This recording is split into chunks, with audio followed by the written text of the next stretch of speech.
Hi everyone, it's Dr. Pusey and this is my tutorial for the 2023 physics exam. Question 1's a DC motor question and a fairly easy one at that. So it gives you the direction of the current and you've got the magnetic field acting from north to south. If you use a right hand rule, you can see that the left hand side will experience a force going upwards and the right hand side will experience a force going down. That means that your motor is going to rotate clockwise.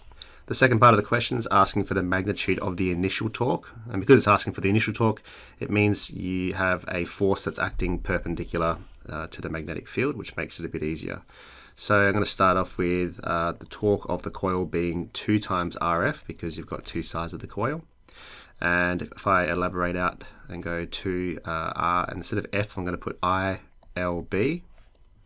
And next I'm going to make sure that I include the fact that we have a number of windings in the coil, and that's all good. Now the one thing I don't have is the current, but I've been given the voltage and the resistance. So I'm just going to come over here and put in a term for the current, and that's going to be 6 on 3, which is going to be 2 amps. So I can now go through and sub in those values. I'm using half of the 0.086 because that's half of the square, because the radius comes from the middle.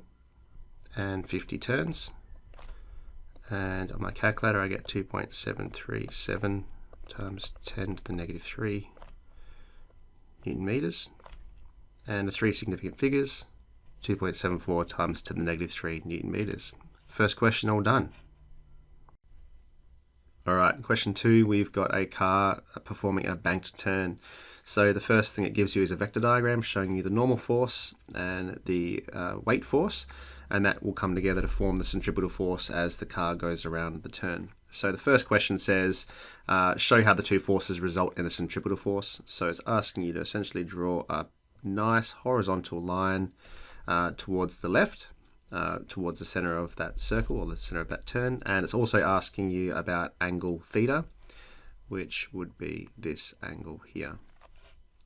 And part B is asking why, if you increase the angle, you can go around the same curve at a greater speed. So there's a few things at play here. So what I would start with, as theta increases while the weight force remains constant, that means the centripetal force would need to increase. The centripetal force is equal to mv squared on r. Now remember that m and r are both constant in this scenario, which means that if you're going to be increasing the magnitude of the centripetal force, the velocity will increase.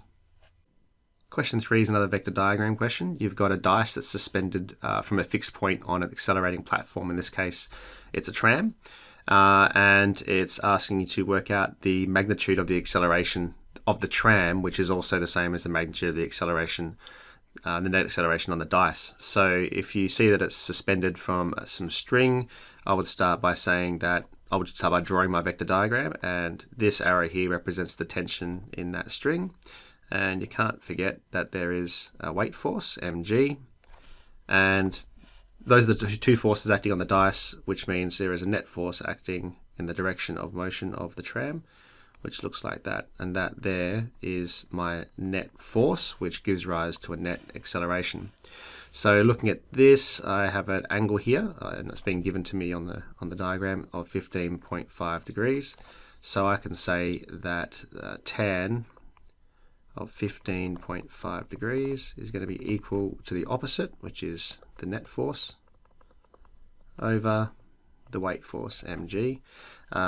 Now I've got F net, I'm going to redo that as MA over mg.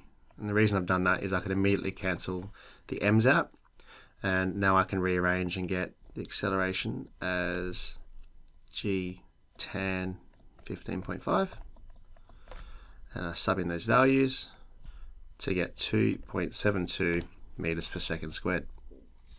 And question 4 is nice and easy. It's asking for the wavelength of a photon, and it gives you the energy. I guess the only two challenges here are that it gives you in kilo electron volts, and it gives you in electron volts instead of joules. So I'm just going to start with the equation that we know, equals hf, and that's going to be hc on lambda. I'm going to rearrange that, and I get lambda is equal to hc on E, and now I just plug in the values. Now the energy term is where it gets a bit tricky. It ends up being 1.81 times 10 to the 3, and then times 1.6 times 10 to the negative 19 to get it into joules. And you should get 6.868 times 10 to the negative 10, or to 3 sig figs, 6.87 times 10 to the negative 10. And there we are. Question 5, we've got ourselves a projectile motion question. You can see that it's given you the velocity and the angle, and it tells you, it doesn't tell you how high it goes, but it does tell you how far it goes. So the first part of this question is that you can figure out the time of flight by using the horizontal components first. So let's start with first finding the time to reach the wall using S equals Vt. So let's start with horizontally, find the time to reach the wall. So that's to have when the projectile is in line with the wall. And because it's not under an acceleration horizontally, you can just use S equals Vt, rearrange, and substitute. 150 meters is the range, and I can use the 45.8 with the cosine, or cos 50 degrees. And in the calculator, I get 5.095 seconds. You're probably wondering why I keep an extra significant figure. It's just if I'm going to use these values again, it's better for precision if I just preserve some of that data.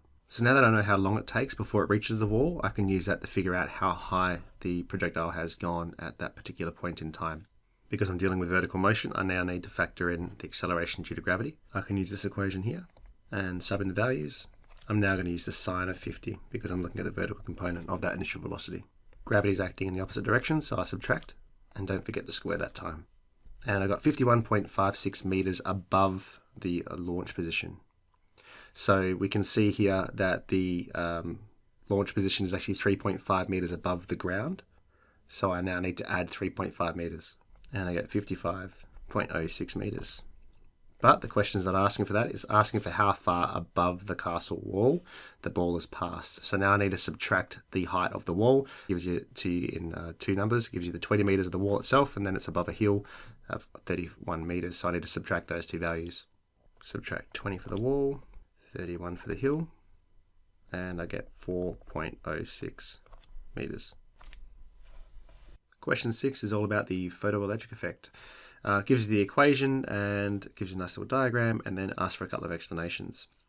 So the first one is describe how and under what circumstances electrons are liberated from a target by incoming photons. It's a bit broad, but this is the way I'd go. I would start by saying that the photons will be absorbed by the electrons in the target metal, and they can be liberated if the photon energy is larger than the work function of the metal. So absorption and having an energy level above the work function of the metal. Part B wants you to explain how the maximum kinetic energy of the liberated electron can be experimentally determined. The first step is to talk about that reverse potential, and by applying that reverse potential, you're going to be creating an electric field that's going to slow down those electrons after they are ejected from the target. Then as you increase that reverse potential, what's going to happen is the photocurrent will slowly decrease until it reaches zero. When it reaches zero, that corresponds to the fastest electron having all of its kinetic energy stripped from it. And the electric field that you have at that particular point has done the exact amount of work required to stop those fastest moving electrons, and that can be given by the equation W equals VQ, and that's going to be the equivalent to your maximum kinetic energy. Question 7 is another explanation question, except this time it is about electromagnetism. In specific, it's talking about Lenz's law when you have a magnet coming close to a solenoid or a coil. So the first question is very straightforward. It's asking for you to state Lenz's law, and it's best just to give a textbook definition to make sure you maximize the marks. And it's important that you hit all of the points on this one. So I've said the direction of the induced current by a changing magnetic field is such that the magnetic field created opposes the change in the initial magnetic field. Now this is a very broad definition, and you can see in the next question, that's where you start getting more specific to the context of the magnet moving towards the coil. So let's look at that one now. With reference to Lenz's law, explain why the needle in the galvanometer moves to the left. So it goes through the left, which means the current in the galvanometer flows from right to left. So if we have a look up here, you can see that this north pole is going to be moving towards the coil. Now this coil is going to experience a change in flux, and according to Lenz's law, it's going to try and repel this magnet. So the best way to try and repel this magnet is to apply a north pole on this side of the coil, which means you're going to end up with a south pole on this side of the coil. And if you use your right hand solenoid rule, what you end up with is the current will therefore run over the top like so. And if that's the case, by the time it comes through here, it will go through the galvanometer from the right side to the left side. So let's write that down. Firstly, a north magnetic pole moves towards the coil from the left. Good. Now using Lenz's law, the coil will need to repel the magnet with an induced north pole on the left-hand side. And for that to occur, the current must therefore run up and over the coil, which means it's going to pass from the right to the left through the galvanometer. Okay. And part C, explain why the EMF induced is not constant, even though the speed of the magnet remains constant. So again, if we look at our diagram, we can see that we have a magnet moving towards, and if it's moving to constant velocity, you might be inclined to think that the change in flux experienced by the coil is going to be constant, but it's not, because as we know, the magnetic field lines coming out of the magnet are not uniform. In other words, as you get further away, they're further apart from each other, and as you get closer, they're closer together. So as the magnet moves at a constant velocity towards the coil, the change in magnetic field is actually also changing. So you're not going to end up with a constant EMF. So firstly, the magnetic field around the magnet itself is not uniform, so the magnetic flux density isn't constant. Since B is not constant, then the change in B over time is not going to be constant. So therefore, the EMF is not constant. All right, and question 8 has a nice little graph showing some Hubble data with the recessional velocity on the y-axis and distance on the x, and it's asking, using the graph above, to estimate the distance in kilometers to a galaxy that is receding at 4.5 the speed of light. So I mean, the first step would be just to get a value for 4.5 the speed of light. So let's do that now. 4.5 of c, and in meters per second that ends up being 135,000,000. And you can see that the recessional velocity we've got up here in the graph is in kilometers per second. So let's convert that to kilometers per second. Kilometers per second. So we've got 13,500. Okay, so now let's get that and find out where that exists up here on that graph. I would say about there. Now what I'm going to do is very crudely, but I'm sure you'll use a ruler, come across to here, and then bring it down. And I would crudely estimate again that that value there would be around about 22 megaparsecs. Okay, so we've got the distance in megaparsecs. I now need to convert that to kilometers. So this is going to be 22 times 3.09 in the data book times 10 to the 19. I get 6.798 times 10 to the 20. Most importantly, it says here estimate. So I'm going to make sure my answer is to no more than two significant figures. 6.8 times 10 to the 20 kilometers. And there we are. Question 9 is a bit of an odd one. You've got two observers of a radio signal going from A to B. The two observers are Katya, who's going to be observing the distance as D1 and the time taken as T1, and Raoul as the distance is going to be D2 and the time taken is going to be T2. And what it's asking for is, what is the expression for D2, in other words, the distance according to Raoul, in terms of D1, T1 and T2. So the first thing I'm going to be doing is putting in equations linking the velocity of the signal and the distance and time for each Katya and Raoul. So with Katya, she's going to see the velocity of the signal, which is, I'm going to put down as C1 as distance over time, and the same for Raoul as C2, and that's going to be D2 over T2. Now, the big important assumption I'm going to be using here is that C1 is equal to C2, as is the postulate of relativity. So I'm going to write that in specifically, so that itself will be worth a mark. And then once I've made that statement, I can go through and sub in this expression is equal to this expression. And now I just rearrange T2, and I just pop that down here. And there we are. Question 10, we're going to be using the de Broglie wavelength equation with an estimate here. So first thing we need to do is make an assumption of the weight of a basketball. I think when I did this, I said the ball mass was 1 kilogram. I think they accepted anything between 0.2 kilograms and 2 kilograms. Okay, so now I just put that in the equation. Instead of momentum, I can put mv, 10 to the negative 35. And importantly, because it's asking me to estimate it, I need to give it to no more than 2 significant figures. So in this case, I'll just put it down as 2, but I'm sure 1 will be acceptable since my estimate of the mass was 1 significant figure. There we go. Question 11, a nice little table here.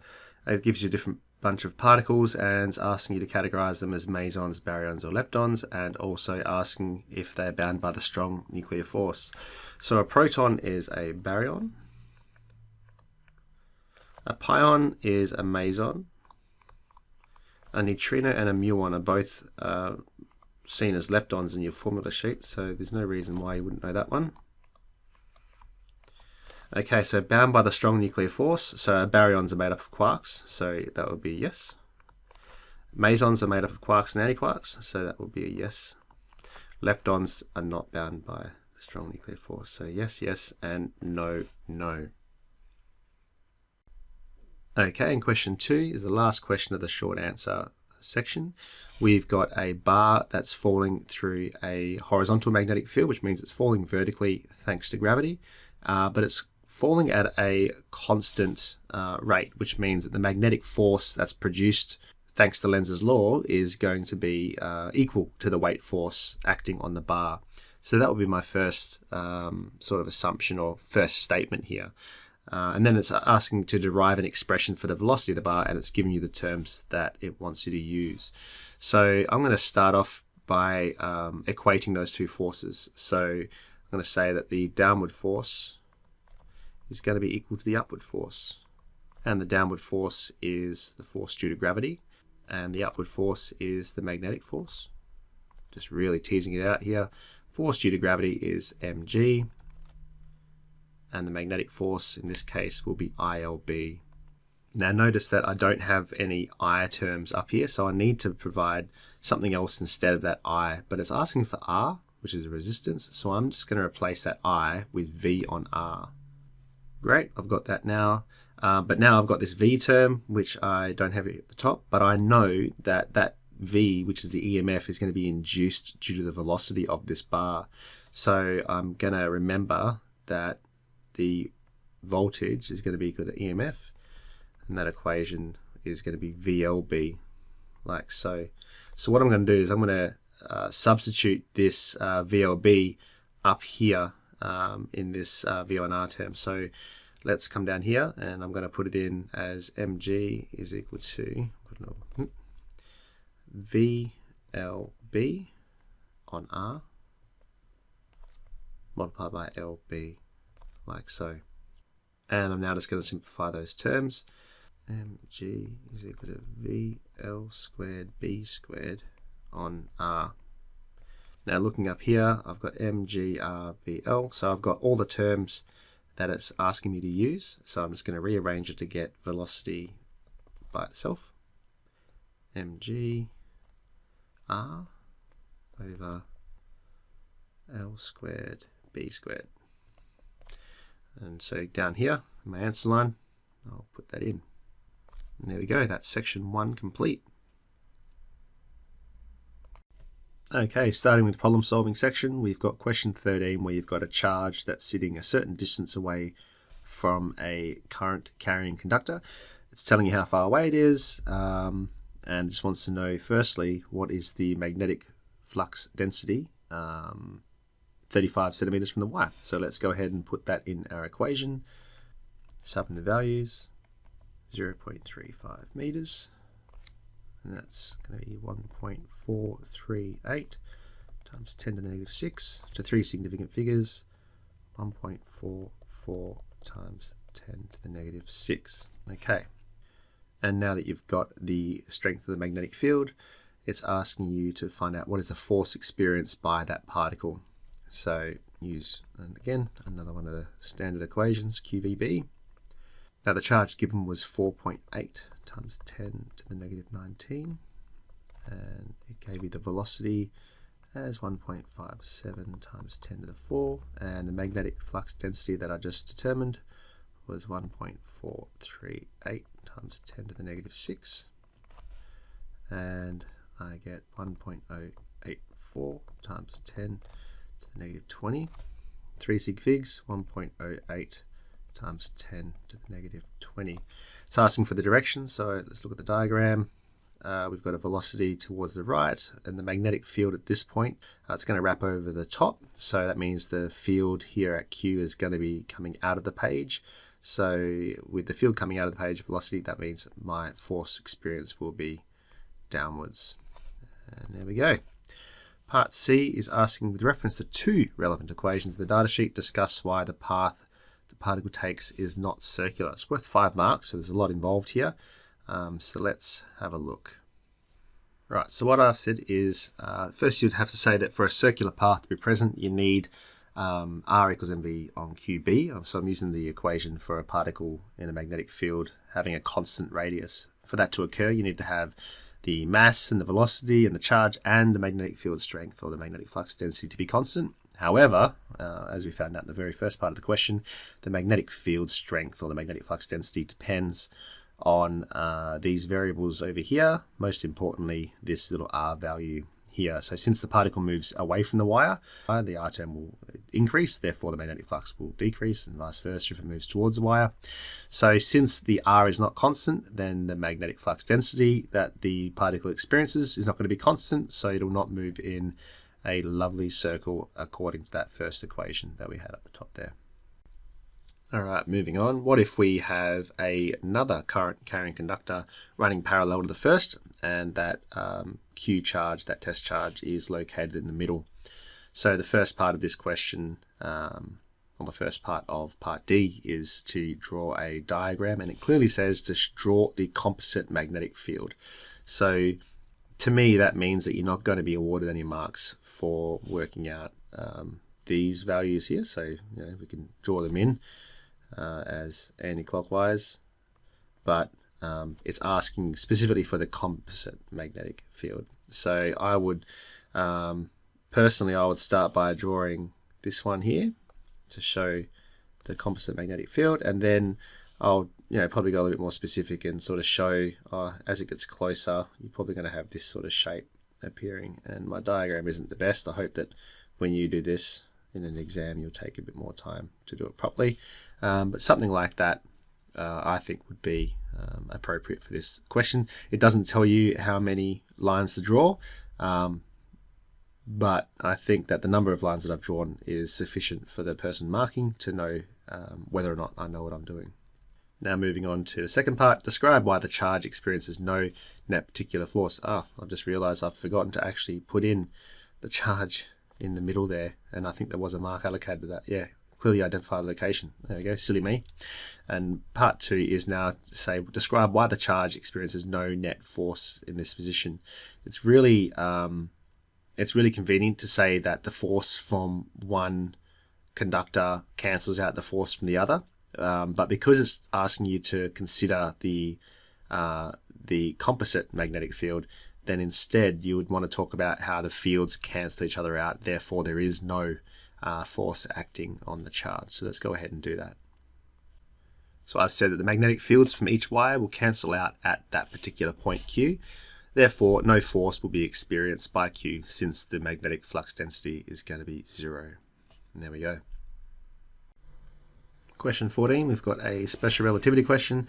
You've got 2 spaceships moving at the same speed in opposite directions, and it's asking you to work out the velocity of one as measured by the other. So I'm going to use my moving reference frame, which I denote as a V, it says as measured by V, so I'm going to say that spaceship B is my V.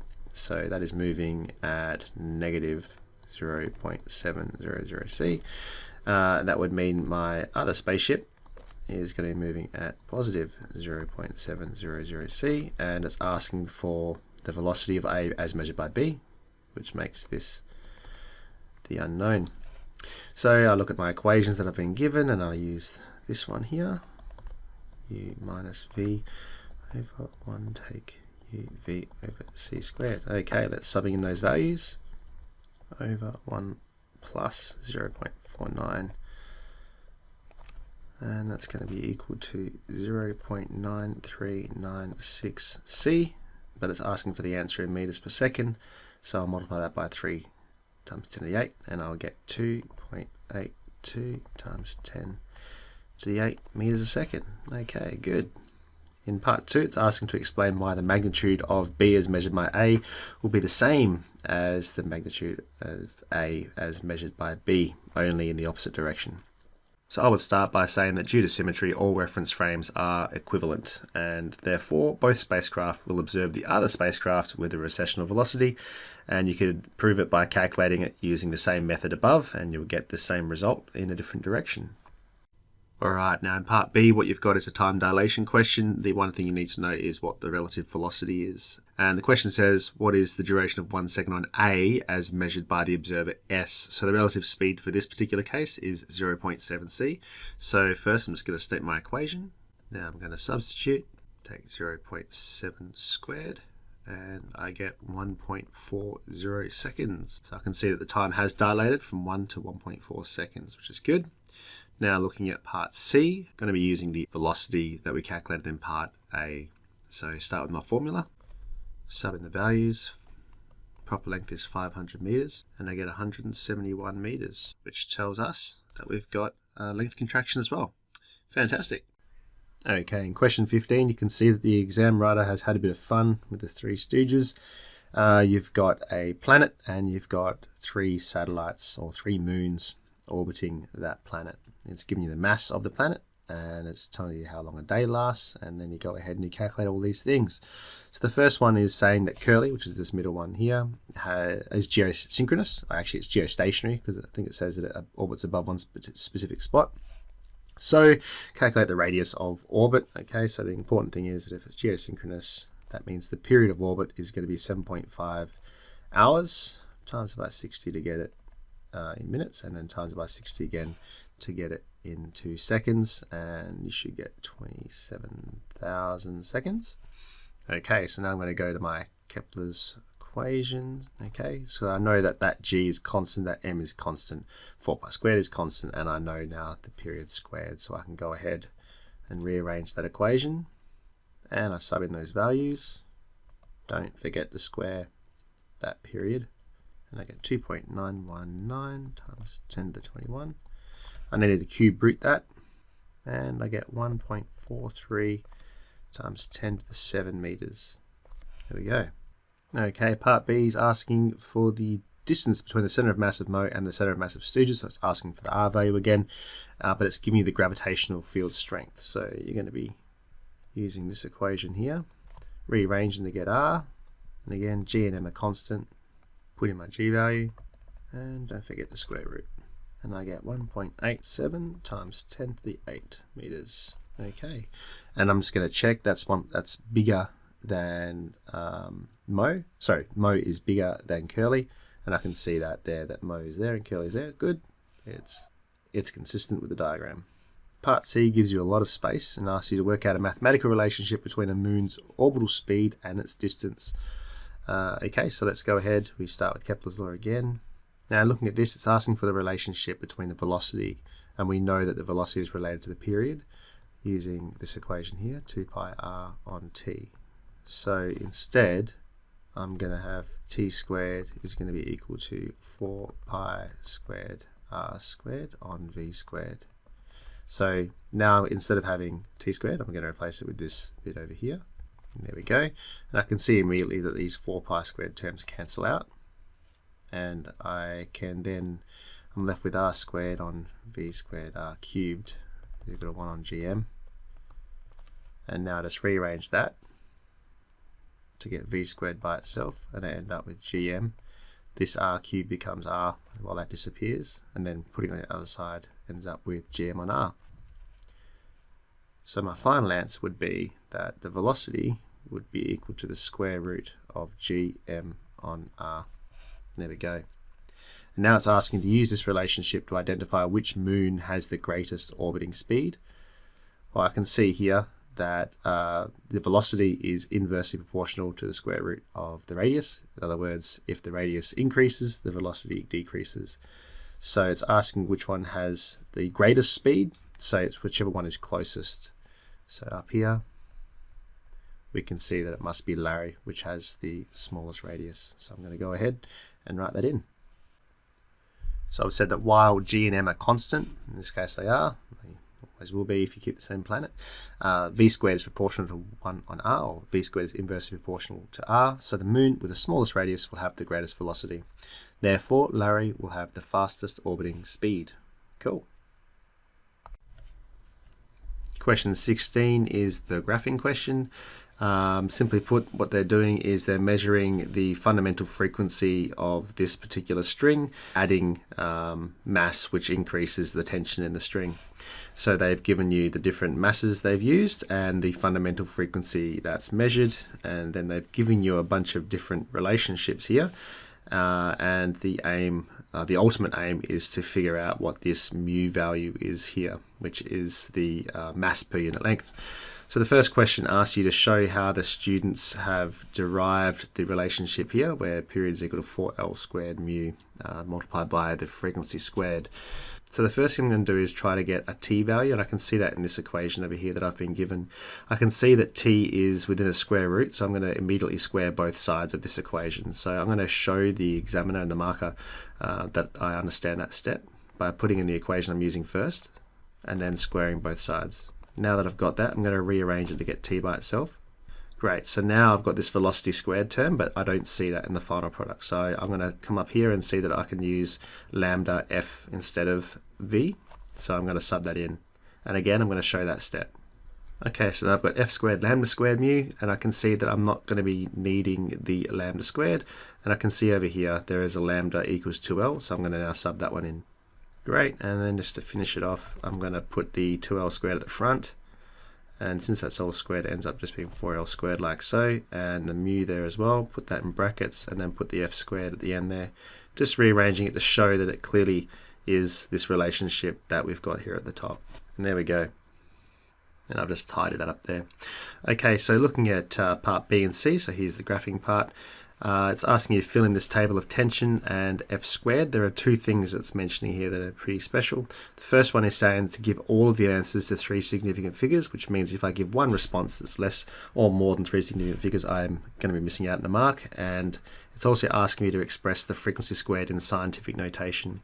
So this tension value here, and remember what I said at the start, is the tension is produced because of this mass, which is has a weight force acting on it. So essentially the tension is just going to be the mass multiplied by 9.8.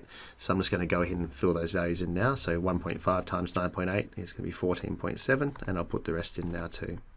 So notice that all of those values have 3 significant figures. Now for frequency squared, I just get the values from the table and I square them, and I make sure that I put my answers in scientific notation. So the first one ends up being 1.10 times 10 to the 4.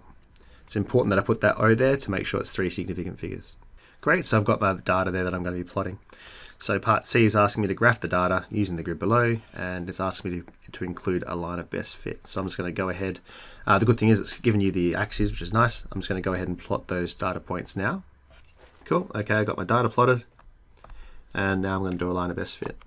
Okay, so there's my line of best fit, that's best drawn on this laptop.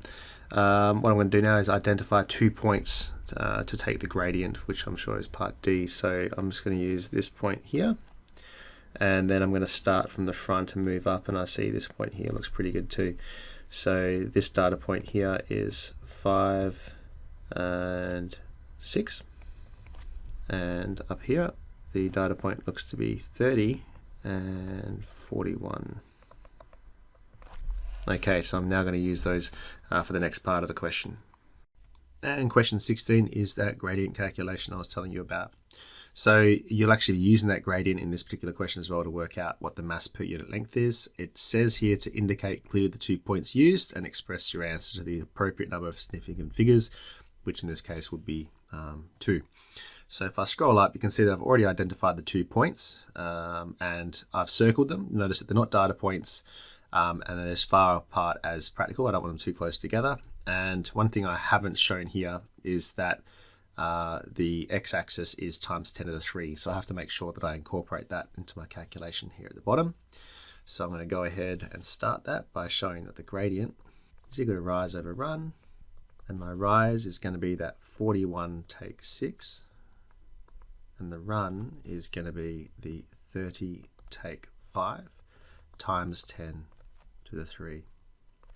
Putting those values in, I get 35 over 25 times 10 to the 3, which leaves me with 1.4 times 10 to the negative 3 as my gradient. And the units of that gradient would be newtons per hertz to the negative 2. Okay, so now I'm going to use this gradient to work out what my mu value is. If I remember that equation, it's period is equal to 4L squared mu F squared. So looking at that, I've got the y-axis there, and I've got the x-axis there, which makes this the gradient if we're looking at a straight line where y equals mx plus c. Okay, so now that I've got this, I can say 1.4 times 10 to the negative 3 is going to be equal to that 4L squared mu. And this mu is what I'm trying to figure out, and I know L is 0.450. Should be given up here. Let's have a look. There it is there. So coming back down, I have mu is going to be equal to 1.4 times 10 to the negative 3 over 4 bracket 0.45 squared. And if I put that in my calculator, I end up with 1.72. But remember, significant figures, I want to give that as 1.7. Awesome. And the final part of the question is the tricky one. It's asking to identify an important assumption they'd made that wasn't something to do with like human error or anything like that. So the one thing that we're considering here is that mu is constant throughout the entire experiment. In other words, mass per kilogram is constant throughout the entire experiment. However, if you have a look carefully, you can see here that on each successive trial, they increase the mass of the counterweight M, further stretching the wire. In other words, they've assumed that it's constant because that's what they're figuring out, but they've actually observed that when they put the mass on, the wire stretches. And obviously, if the wire stretches, then the mass per unit length will change as well. So I'm going to go ahead and write that in. So I've written that they assumed the mass per unit length was constant, but the wire was shown to stretch when loading weights. So if the wire stretched, then the mass per unit length mu is not constant. And that's the end of that question. Question 17 is this gate question. You've got two hinges holding this gate up. You've got the top hinge that's going to be taking up all the weight, which clarifies things nicely for us. And obviously it's also going to be holding the gate from falling over. So it's going to be exerting a force in this direction, this leftward. And that's going to be your horizontal component of that force. I'm going to call it TH. It's asking firstly to take the moments around B, to calculate the horizontal component of the reaction force. In other words, to work out what this TH is. We know looking at this hinge, and we're told here that the top hinge takes all of the vertical weight, so there will be an upward component, but in this case we're just worried about the horizontal component. So looking at that, we've got a gate that's going to have, it's a uniform gate, which means it's got a nice little weight force here of mg. That force is going to protrude all the way down through here to make it a bit easier. So I can now just use the perpendicular distance method, knowing that this distance here is going to be 0.5 meters. So setting it up, I want to show that the sum of the anti-clockwise moments is going to be equal to the sum of the clockwise moments. And now I'm going to sub in the anti-clockwise moment. In this case is going to be this hinge acting at R. So I'm just going to specify it nice and slowly. And then this one here, the clockwise, is going to be due to this gate. So I'm going to put R, M, G. Sub in the values. This R here is going to be the 1.2 meters between the hinge and, or top hinge and the bottom hinge. So 1.2, the horizontal component, which is what I'm trying to find out. This is going to be 0.5. The mass of the gate is 25.7, and gravity. Right, cool.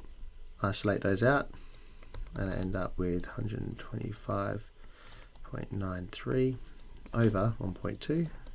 So I get 105 newtons, and the direction will be to the left because the force from this top of the gate is going to be trying to stop it from toppling over and rotating out.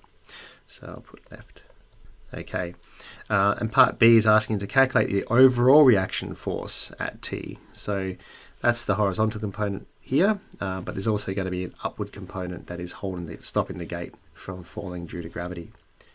So let me just make that nice and clear. So remember, the question said that the top hinge supports all of the weight. So that means that the vertical component of that is going to be equal to the weight force of the gate, and that's going to be equal to 252 newtons.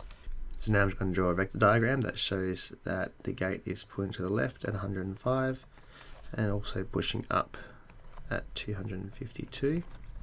So the overall reaction force is this one here, and it's asking for the angle to the horizontal too. Right, so let's just go through and get the magnitude first. Square root that, and I get 273 newtons. I'll write that here. And the angle is going to be the inverse tan. Opposite over adjacent, 67.4 degrees. There we go. Part C asks to discuss how the angle in part B will be affected if the top hinge was fixed at the top of the gate. In other words, if this hinge here was located another 20 centimeters higher.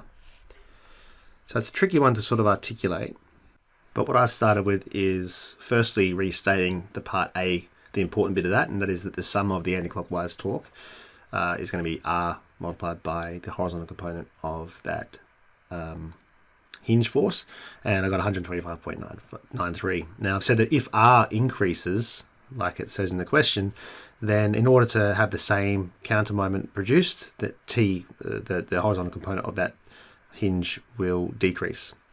And then I've restated my equation from part B, where theta is the inverse tan of 252 divided by that force, and therefore if you have a decrease in that force, then that's going to result in an increase in the angle in part B.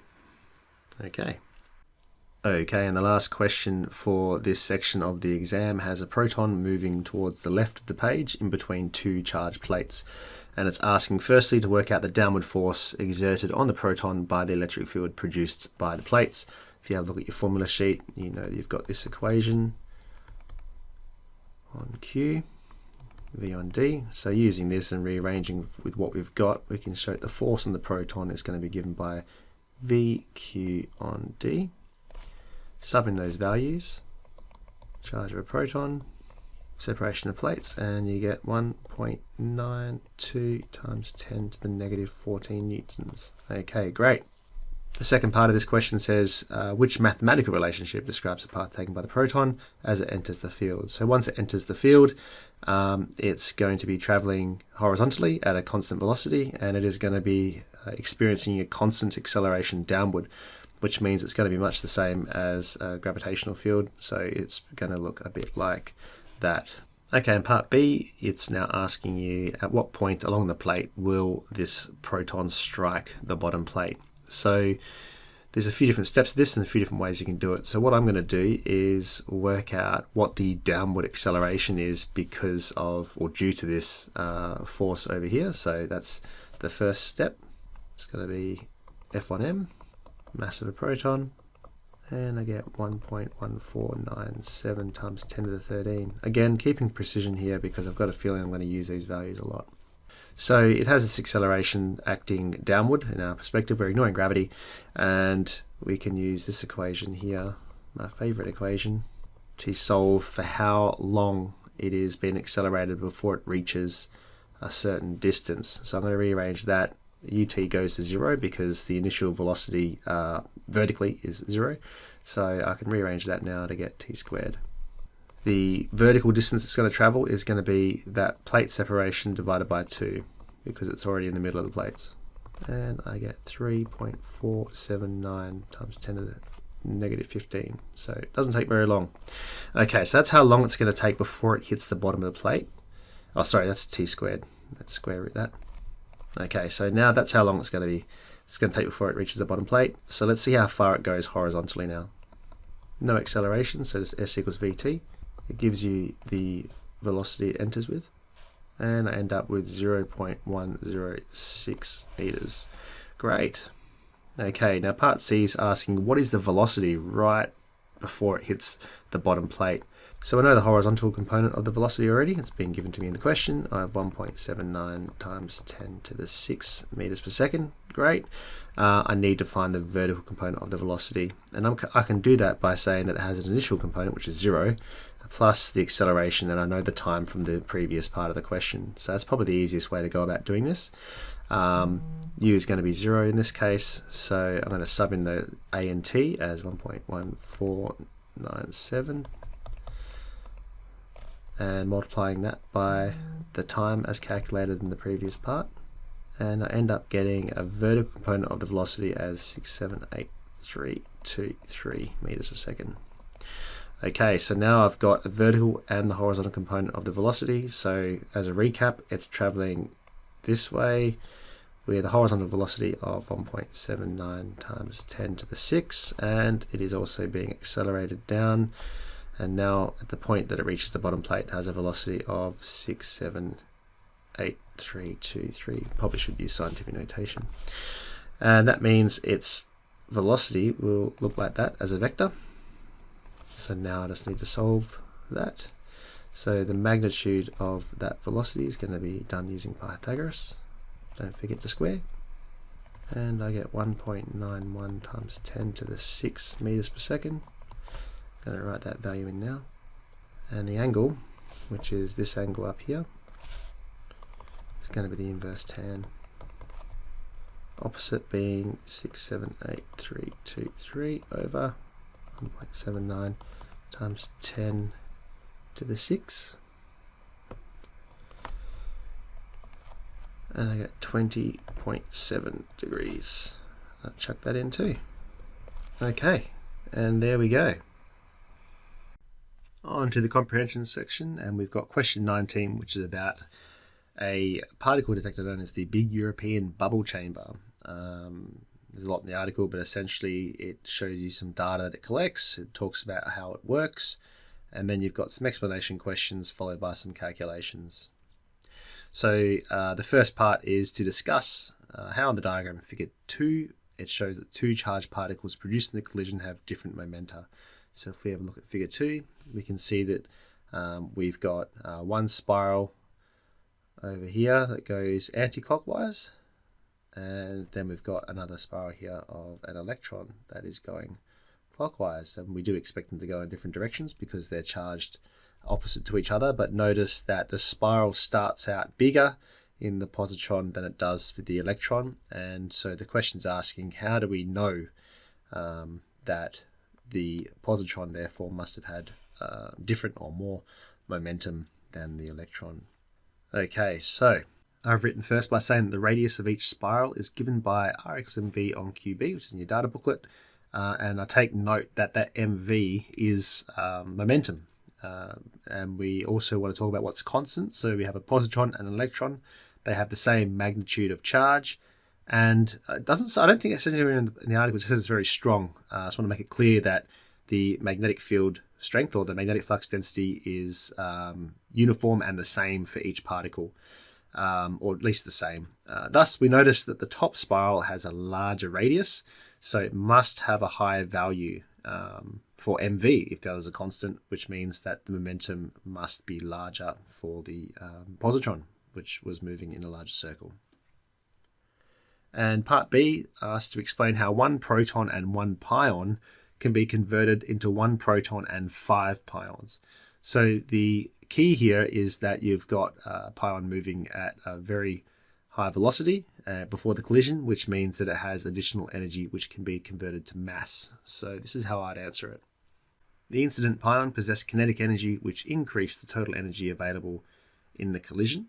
Since E equals mc squared, or the energy is equivalent to mass, then energy can be transformed into mass and vice versa. Thus, the additional energy of the system was converted into the extra mass required by the extra pions. And finally, question C, why do the lambda and kaon particles leave no tracks in the bubble chamber? Now the lambda and kaon particles are neutral, and only charged particles leave tracks. So you can see here the kaon has a 0 next to it, making it neutral, and the lambda, and it even says here that both the kaon and lambda particles are neutral, so they travel in straight lines and do not leave a trail. So it's almost like you can regurgitate the article to get the marks here, but let's be very specific. So I've said that lambda and kaon particles are neutral. Why does that matter? Because only charged particles create bubbles and leave a trail. Okay. Part D is asking if charge is conserved in the overall reaction. So the reaction it's referring to is this one here, where you have a pion and a proton, which forms a proton, pion, pion, pion, pion, pion, so 5 pions. So what we need to do is first write down what that equation looks like. We have a proton positive plus a pion positive. That's going to form proton positive plus a pion negative, pion positive, negative, positive, positive. I'm just going to clear that up. Okay, now it even says to justify your answer with a calculation of the total charge before and after the collision. So I'm going to go ahead and do that really obviously. So the charge before the collision is going to be the proton 1 plus the pion positive 1. After we're going to have 1 plus, that's a negative. So it's going to be take 1 positive plus 1 negative, take 1 plus 1 plus 1. So on the left hand side we have a total charge of positive 2. And on the right hand side we have 1 take 1 is 0, 1, 0, 1, 2. We have a total charge of plus 2. And then I have to make the statement, otherwise I miss out on that mark. Yes, charge is conserved. Okay, and E lists a possible quark composition of the positive and negative pion particles. So mesons are quarks and antiquarks. So I would say in order for this to be a positive particle, it would need to be an up and anti-down. To sort of illustrate that, if I have the charge of an up quark, it's going to be 2 on 3. And then I need to add the charge of a down quark, or an anti-down quark, which means it's going to be the subtract, because it's going to be the opposite of negative 1 on 3, which is going to be equal to positive 1. And then for the negative pion, it's going to be a down and anti-up. We have a negative 1 on 3, and it's an anti, so I'm going to subtract a negative 2 on 3. Oh, subtract a 2 on 3. And that's going to be equal to negative 1. Just to confirm that, but that information isn't necessary. And part F, we have the approximate mass of an incoming pion is 2.48, and the radius, so it's okay. So we're going to be using the equation that we're going to be using a lot in this exam.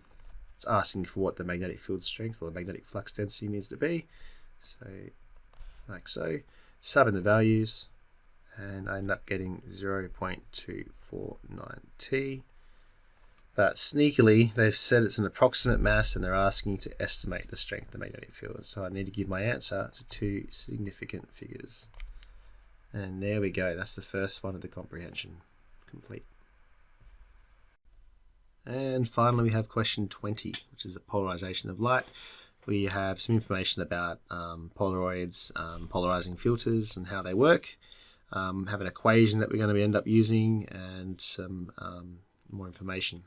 So question 20, part A is saying, with reference to figure 3 on page 35, discuss how unpolarized light can become polarized. Now, what I really don't like about this question is that if you look at the solutions, like if you look at the answers in the marking key, they have no reference to figure 3, which I thought was fairly disappointing. If you look at figure 3 up here, it just has the long chain polymers. That's great, and it has an axis of polarization, which is not mentioned once in the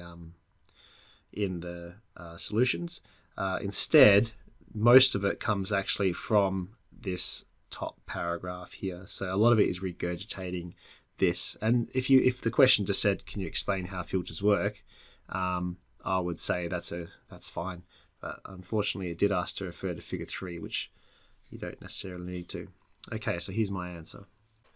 Polarizing materials contain long chain polymers. Then I would say electrons are free to move along the chains, but not between them.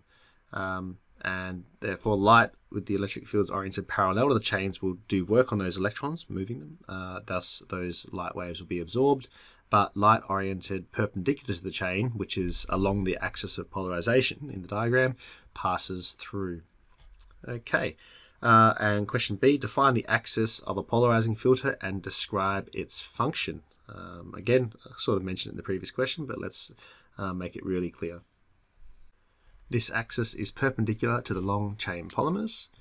And the second point is that light oriented parallel to this axis will pass through the filter. So very similar to the first question.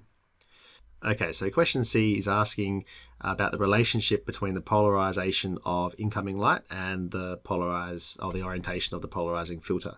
So it's firstly asking what should the orientation or the relative angle be between those two to allow the light to pass without a reduction in intensity, and that answer would be 0, because if you have the axis of polarization in line with the polarization of the light, then you're going to allow the light to pass without any reduction. And to completely block it, you're going to end up with 90 degrees. Now we can do this mathematically by pulling up Malus law, so where the intensity is equal to the incoming intensity multiplied by the cos squared of theta. If we want the light to pass through without any reduction in intensity, then we want cos squared theta to be equal to 1. And for that to occur, then we can just make it cos 0. Cos 0 equals 1. And if you want to completely block it, then you want cos squared theta to be equal to 0. And if you want cos theta to be 0, then you make it 90 degrees. Moving on to part D, use Malus law to calculate the angle between the direction of polarization of the incident light and the axis of the polarizing if you want it to have an intensity reduced by 75%. So it's important that it says by, which means that if we're using the equation, then this I value here becomes 25 because it's reduced by 75. Let me make this 100. Rearrange that. So cos theta is going to be equal to the square root of 0.25. And what you should get is 60 degrees. Okay. Question E is an interesting one because it's a good demonstration to give to the students as well. If you have two polarizing filters at 90 degrees to each other, the light that comes out is going to be removed. But if you put a Polaroid filter between them at 45 degrees, what you notice is that you do actually get some transmission through there, which is it's a really interesting phenomenon. Okay, so it's basically asking, explain how this works. So I would start by talking about the impact of that 45 degree angle. So polarized light from the first filter will have a component that passes through the new filter at 45 degrees. So now you've got light coming out of that new filter, and then that's oriented 45 degrees to the last filter, which means that you'll have a component of that light also making it through the final filter, so that you end up with light that's able to pass through and reach the screen. So the second part's asking at what percentage of the original light's intensity is hitting the screen with the third filter in place. So you've got 3 filters. The first filter is filtering unpolarized light, so you're going to end up with 50% reduction there. And then using Malus law at 45 degrees, you're going to end up with another 50% through the second filter, and then you get another 50% as it goes through that third filter. And so you'll end up with 12.5%. Okay, and last question, 20F. A photon's energy is given by E equals HF, and when light passes through the filter, the energy is reduced because the intensity is reduced, but it's saying that the frequency of each photon is remaining the same. So using the particle model of light, account for the reduction in the transmitted energy. So what I've said is that the intensity of light is proportional to the number of photons emerging or incident on a certain spot over time. The energy of each photon is still remaining the same. It's important you mention that. However, less photons are passing through the filter, which means less photons are reaching the screen per unit time, and therefore you have less intensity. And that's it. That's the exam done. I hope you found it useful. Thank you.